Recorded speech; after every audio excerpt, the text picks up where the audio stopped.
J'étais témoin à son mariage. 4 mois plus tard, elle voulait déjà divorcer. Chapitre 1. Le mariage qui sentait déjà la fumée. À Pétionville, les rues étaient encore animées, malgré la chaleur écrasante de ce samedi de mars. Les invités arrivaient peu à peu dans une salle décorée de blanc et d'or. Des voitures se garaient le long des rues bordées de murs colorés et de bougainvilliers. Au loin, les montagnes entouraient la ville tandis que les quartiers voisins de Delmas, Frères et Thomasin semblaient observer silencieusement la fête.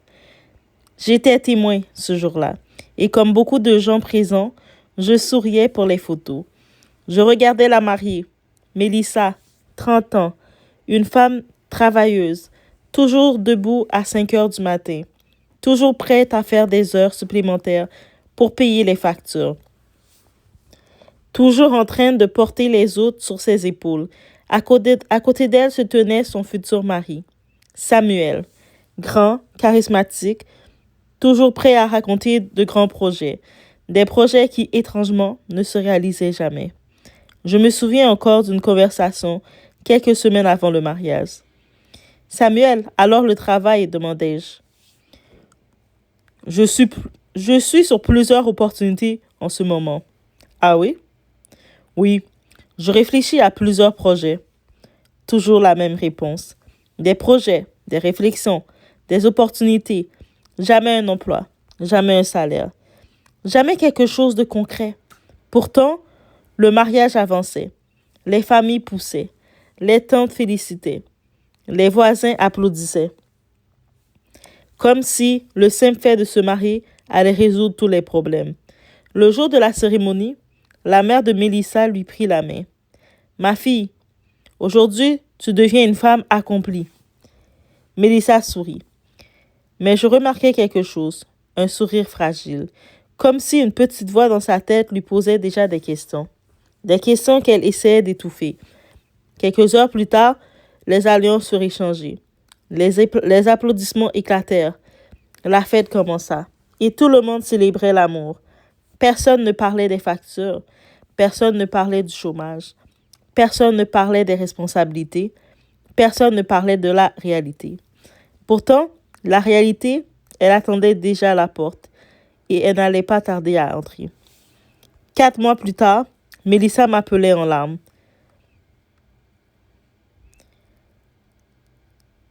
Donna, je crois que j'ai fait la plus grande erreur de ma vie.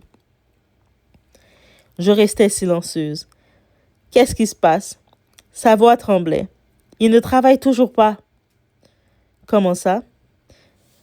Tous les matins, je pars travailler. Tous les soirs, je reviens épuisée et lui passe ses journées à boire avec ses amis. Je sentis mon ventre se nouer. Mais le pire était encore à venir. J'ai découvert quelque chose sur son téléphone. Quoi? Un long silence, puis sa voix se brisa.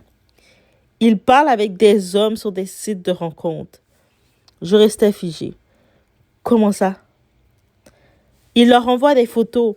Il échange des messages toute la nuit. Je ne comprends plus rien. Les larmes envahirent sa voix. Je ne sais même plus qui est mon mari.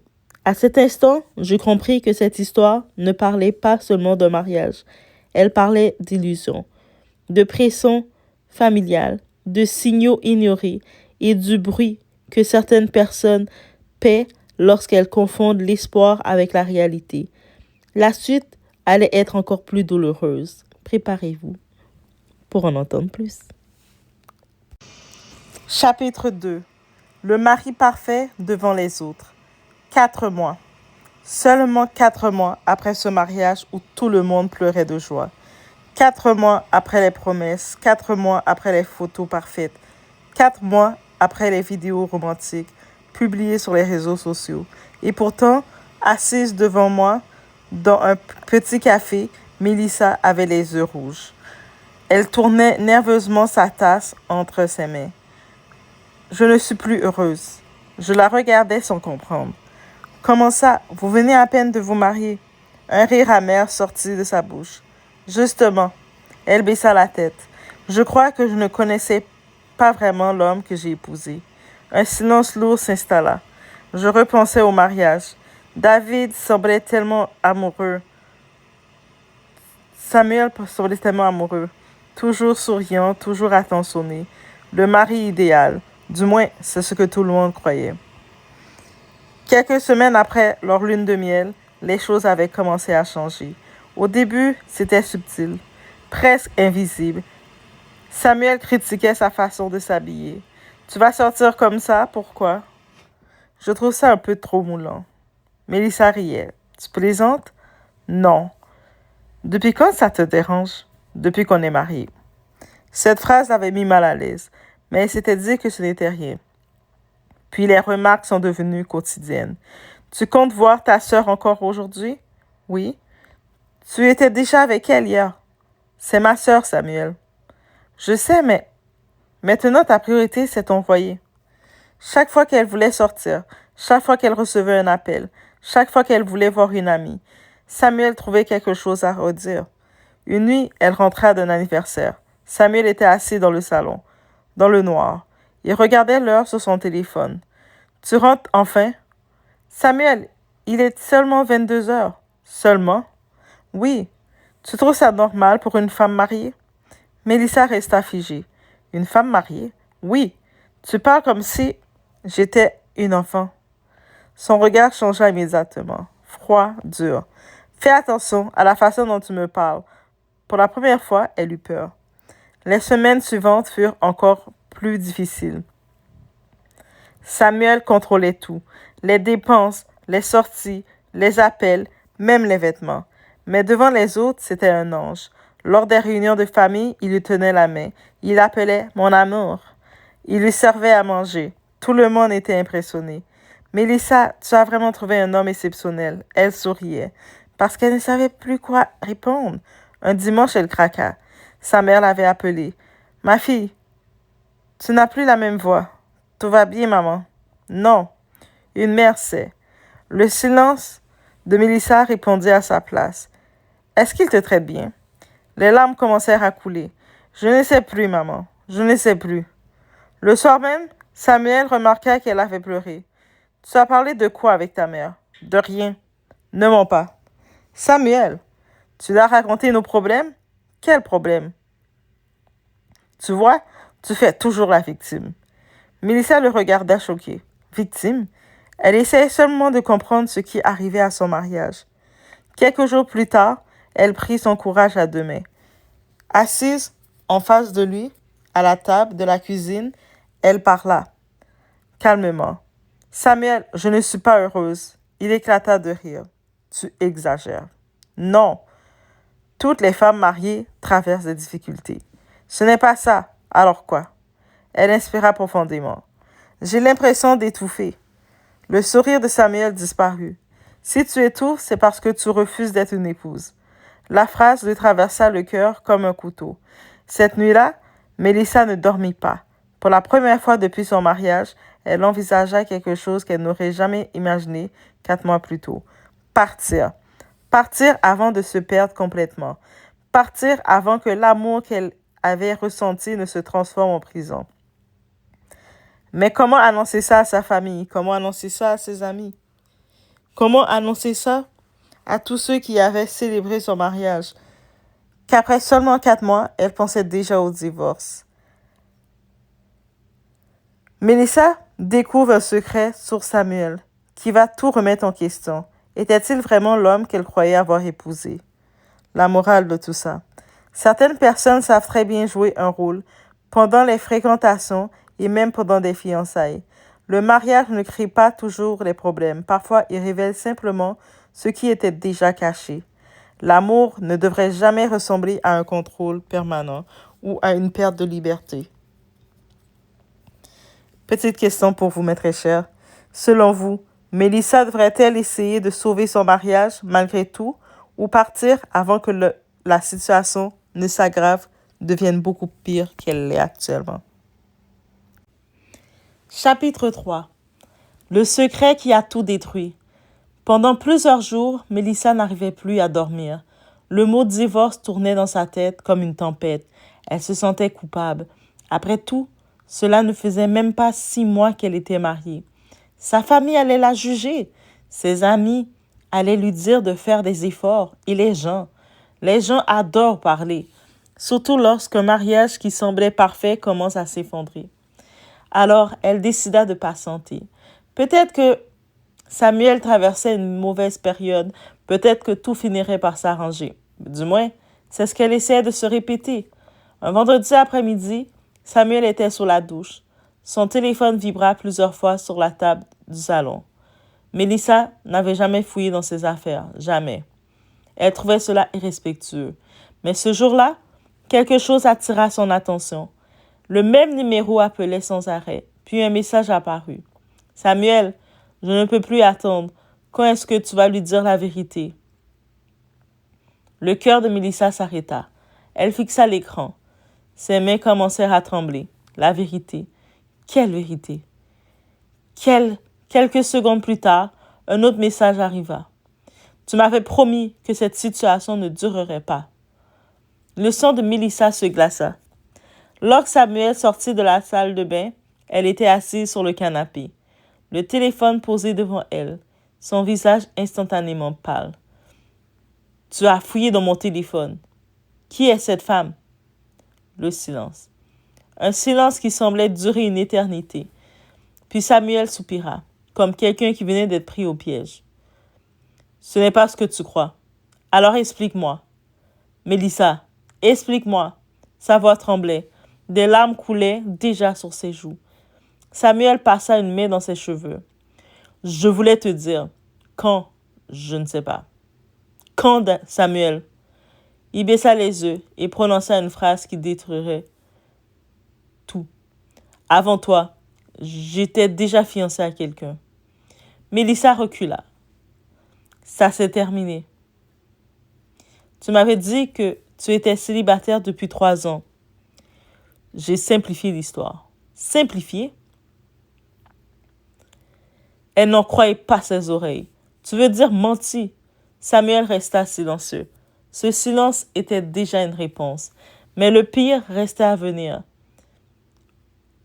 Elle s'appelle Vanessa. Depuis combien de temps tu lui parles encore? On ne s'est jamais complètement arrêté. Mélissa sentit ses jambes céder. Elle s'assit, comme si son corps refusait d'encaisser davantage. Tu es en train de me dire que tu parles encore à ton ex-fiancé depuis notre mariage? Ce n'est pas si simple. Si, c'est très simple. Sa voix se brisa. Tu m'as menti. Le lendemain, Mélissa quitta l'appartement. Elle avait besoin d'air, besoin de réfléchir, besoin de comprendre. Elle passa la journée chez sa sœur aînée. Pour la première fois, elle raconta tout. Les critiques, le contrôle, la jalousie, les mensonges. Sa sœur resta silencieuse pendant plusieurs minutes, puis elle posa une question simple. Une question que personne n'avait osé lui poser. Mélissa, est-ce que tu es encore amoureuse de lui? Les larmes recommencèrent parce qu'elle ne connaissait plus la réponse. Quelques jours plus tard, un événement inattendu se produisit. Vanessa demanda à rencontrer Mélissa, face à face. Mélissa hésita, puis accepta. Elles se retrouvèrent dans un restaurant discret. La tension était insupportable. Vanessa semblait aussi nerveuse qu'elle. Je suis désolée. Pourquoi? Parce que je pense que tu mérites de connaître toute la vérité.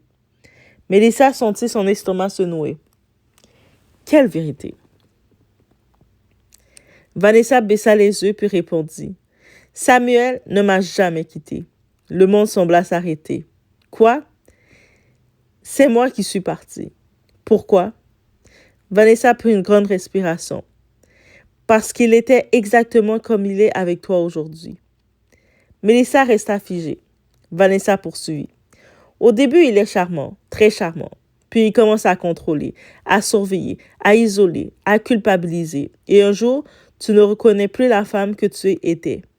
Chaque mot ressemblait à un miroir de sa propre vie. Tu sais pourquoi j'ai quitté Samuel? Demanda Vanessa. Mélissa secoua la tête. Parce que j'ai compris qu'il ne voulait pas une partenaire. Il voulait quelqu'un qui obéisse. Le silence s'installa. Un silence douloureux, mais aussi libérateur. Pour la première fois depuis des mois, Mélissa comprenait qu'elle n'était pas folle, qu'elle n'exagérait pas, qu'elle n'inventait rien. Le soir même, elle rentra à l'appartement. Samuel l'attendait, assis dans le salon. Où étais-tu? Ça n'a plus d'importance. J'ai le droit de savoir. Mélissa le regarda droit dans les yeux et pour la première fois, elle n'avait plus peur. Non, Samuel, tu n'as plus ce droit. Son visage changea immédiatement. Qu'est-ce que ça veut dire? Mélissa inspira profondément, puis prononça les mots qu'elle redoutait depuis des semaines. Je veux divorcer. Samuel resta figé, comme s'il venait de recevoir un coup qu'il n'avait jamais imaginé. Mais ce qu'elle allait dire ensuite allait révéler son vrai visage, une bonne fois pour toutes. À suivre dans le prochain chapitre. Samuel refuse d'accepter la séparation entre manipulation, menace et révélation choquante. Mélissa devrait choisir entre sa peur et sa liberté. La morale dans tout ça. Un mensonge important au début d'une relation finit presque toujours par refaire surface. Lorsqu'une personne vous fait constamment douter de votre propre perception, il est parfois nécessaire d'écouter ceux qui voient la situation de l'extérieur. Ma petite question, selon vous, Samuel aimait-il réellement Mélissa ou voulait-il simplement contrôler sa vie? Chapitre 4. Plus jamais prisonnière. Lorsque Mélissa prononça les mots « Je veux divorcer », le silence envahit l'appartement. Samuel la regardait comme s'il ne comprenait pas ce qu'il venait d'entendre, puis éclata de rire, un rire froid, méprisant. « Tu es sérieuse? » « Oui, tu vas détruire un mariage pour quelques malentendus. » Mélissa resta calme. Ce ne sont pas des malentendus. Alors quoi? Les mensonges, le contrôle, la manipulation et le fait que tu n'aies jamais été honnête avec moi. Le visage de Samuel se durcit. Pendant plusieurs minutes, il tenta de retourner la situation. Donc tout est de ma faute. Je n'ai pas dit ça. Tu vois, tu cherches une excuse pour partir. Non. Ta sœur t'a monté la tête. Non. Ton entourage est jaloux de notre couple. Mélissa secoua lentement la tête. Pour la première fois, elle voyait exactement ce qu'il faisait. Chaque fois qu'il était confronté à ses actes, il trouvait un responsable, n'importe qui sauf lui-même. Lorsqu'il comprit que cela ne fonctionnait pas, son attitude changea brusquement. Ses yeux s'humidifièrent. Sa voix devint plus douce. « Mélissa, je t'aime. » Elle resta silencieuse. « Je peux changer. Tu me l'as déjà dit. Cette fois, c'est différent. Tu me l'as déjà dit aussi. » Samuel baissa la tête, mais quelque chose sonnait faux, comme si ses paroles arrivaient trop tard. Le jour suivant furent éprouvants. Il lui envoyait des messages, des dizaines de messages, parfois pour s'excuser, parfois pour lui rappeler leurs souvenirs, parfois pour la culpabiliser. « Tu détruis notre famille. Comment vais-je expliquer ça aux gens? Tu m'abandonnes quand j'ai besoin de toi. » À chaque message, Mélissa sentait son cœur vaciller, parce qu'une partie d'elle continuait d'aimer l'homme qu'elle croyait avoir épousé. Mais elle commençait à comprendre une chose importante. Aimer quelqu'un ne suffit pas toujours pour construire une vie avec lui. Quelques semaines plus tard, les familles furent informées et comme elles le craignaient, les réactions furent nombreuses. Un divorce après 4 mois? Vous n'avez même pas essayé. Le mariage demande des sacrifices. Toutes les femmes traversent ça. Chaque remarque le faisait mal, très mal. Mais heureusement, certaines personnes la soutenaient. Sa sœur, sa mère, quelques amis proches, des personnes qui avaient vu sa souffrance derrière son sourire. Puis arriva le jour de la médiation. Assises face à face, Samuel et Mélissa semblaient être 2 étrangers. Le médiateur posa plusieurs questions. Samuel tenta encore de sauver les apparences comme toujours. Il parlait parfaitement, choisissait soigneusement ses mots, mais cette fois-ci, Mélissa ne se laissait plus impressionner. Elle raconta tout, sans colère, sans cri, simplement la vérité, le contrôle, les mensonges, les pressions, la peur constante de faire quelque chose qui déclenchait une dispute. Pour la première fois, Elle racontait son histoire sans minimiser ce qu'elle avait vécu. Quelques mois plus tard, le divorce fut officiellement prononcé. Le jour où elle reçut les documents finaux, Melissa restait longtemps assise dans son auto. Les papiers étaient sur le siège passager et elle les regardait. Et contre toute attente, elle pleura. Pas parce qu'elle regrettait, mais parce qu'elle faisait le deuil d'un rêve. Le rêve d'un mariage heureux, le rêve d'une vie à deux, le rêve qu'elle avait construit dans son cœur. Un an passa, puis deux. Peu à peu, la douleur s'éloigna. Elle recommença à voyager, à rire, à voir ses amis, à vivre sans demander la permission à qui que ce soit. Elle retrouva la femme qu'elle était avant Samuel, peut-être même une version plus forte, plus lucide, plus libre. Un après-midi d'été, alors qu'elle prenait un café en terrasse, son téléphone vibra. Un message. Samuel, le premier depuis longtemps. Je suis désolée pour tout. Elle fixa l'écran, puis sourit doucement. Pas parce qu'elle voulait revenir, pas parce qu'elle attendait encore quelque chose de lui, mais parce qu'elle réalisait enfin une chose, elle n'avait plus besoin de ses excuses pour avancer. Sa guérison avait déjà commencé depuis longtemps. Elle verrouilla son téléphone, le soleil brillait, la vie continuait, et pour la première fois depuis des années, elle se sentait véritablement libre. Fin. La morale dans tout ça. Parfois, quitter une relation n'est pas un échec, c'est une décision de survie émotionnelle.